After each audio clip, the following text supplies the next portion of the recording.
दोस्तों नमस्कार। दोस्तों राजस्थान में विधानसभा चुनावों को लेकर इस वक्त की बड़ी खबर सामने आ रही है और उस खबर ने प्रदेशवासियों को चौंका दिया है। राजस्थान में भारतीय जनता पार्टी ने विधानसभा चुनावों को लेकर दो समितियों का गठन किया है और दोनों ही समितियों में वसुंधरा राजे सिंधिया का नाम गायब है, जिसके बाद से पूरे प्रदेश भर में ये चर्चा का विषय बना हुआ है कि आखिर में इन दोनों समितियों में वसुंधरा राजे सिंधिया का नाम क्यों नहीं है।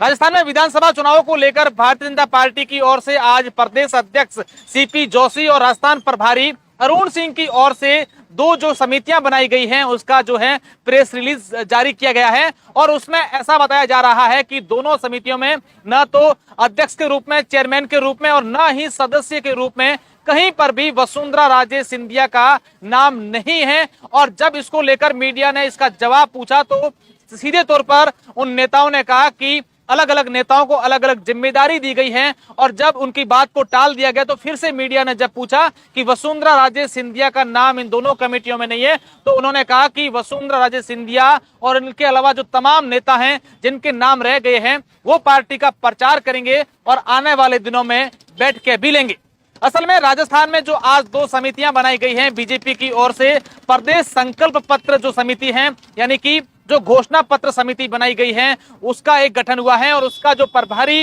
राजस्थान में बनाया गया है वो जो केंद्रीय मंत्री अर्जुन राम मेघवाल जो सांसद हैं उनको बनाया गया है। और इसके अलावा भाजपा की ओर से एक और कमेटी का गठन किया गया है, चुनाव प्रबंधन कमेटी, और उस कमेटी का जो चेयरमैन है वो पूर्व सांसद नारायण पंचारिया को बनाया गया है। इसके अलावा कई जो नेता हैं उन नेताओं को इसमें सदस्य भी बनाया गया है, अलग अलग पद दिए गए हैं, लेकिन दोनों समितियों में वसुंधरा राजे सिंधिया का नाम नहीं है। उसके बाद से पूरे प्रदेश भर में ये चर्चा है कि क्या वसुंधरा राजे सिंधिया को इस बार विधानसभा चुनावों में राजस्थान में साइडलाइन किया गया है। क्या वसुंधरा राजे सिंधिया इस बार भाजपा के जो चुनाव होंगे, इस बार विधानसभा 2023 के चुनाव है उसमें कहीं ना कहीं इन दोनों समितियों में वसुंधरा राजे सिंधिया का नाम नहीं आना एक चर्चा का विषय बना हुआ है। हालांकि अब चर्चाएं ये भी हैं कि राजस्थान में अभी चुनाव जो कैंपेन समिति है यानी कि प्रचार प्रसार समिति जो बननी है उसका गठन अभी होना है। क्या ये देखने वाली बात होगी कि राजस्थान में वसुंधरा राजे सिंधिया को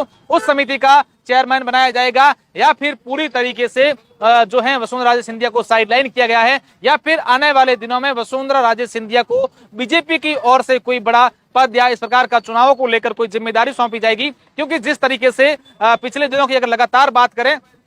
तो कहीं ना कहीं जिस तरीके से वसुंधरा राजे सिंधिया का बड़े कार्यक्रमों में नहीं जाना, उसके बाद से राजनीतिक गलियारों में ये चर्चाएं हैं कि भाजपा के जो आला कमान हैं वो कहीं ना कहीं इस बार राजस्थान में विधानसभा चुनाव में वसुंधरा राजे सिंधिया को साइडलाइन करने की कोशिश में है या फिर ऐसी कोई और चर्चाएं चल रही होगी। लेकिन आज जिस तरीके से दो समितियों का गठन हुआ और उन दोनों में वसुंधरा राजे सिंधिया का नाम नहीं आना अपने आप में राजस्थान की राजनीतिक गलियारों को चर्चाएं जो हैं वो तेज हो गई हैं। अब लोग इस बात को लेकर इंतजार कर रहे हैं कि आने वाले दिनों में जो चुनाव कैंपेन समिति बनाई जाएगी क्या वसुंधरा राजे उसके चेयरमैन बनाए जाएंगे या फिर कोई और नाम आएगा। अगर और कोई नाम आता है, वसुंधरा राजे सिंधिया को कोई किसी प्रकार की समिति की जिम्मेदारी नहीं दी जाती है, तो आने वाले दिनों में राजस्थान में भाजपा किस तरीके से चुनाव की तैयारी करेगी वो बड़ी देखने वाली इंटरेस्टिंग बात होगी। क्योंकि पहले ये चर्चाएं थी कि राजस्थान में वसुंधरा राजे सिंधिया को जो चुनाव की प्रबंधन समिति है या फिर जो घोषणा पत्र समिति है या फिर कैंपेन समिति है उनका जो है जिम्मा दिया जाएगा, लेकिन जो आज दो समितियों का गठन हुआ है उसमें वसुंधरा राजे सिंधिया का नाम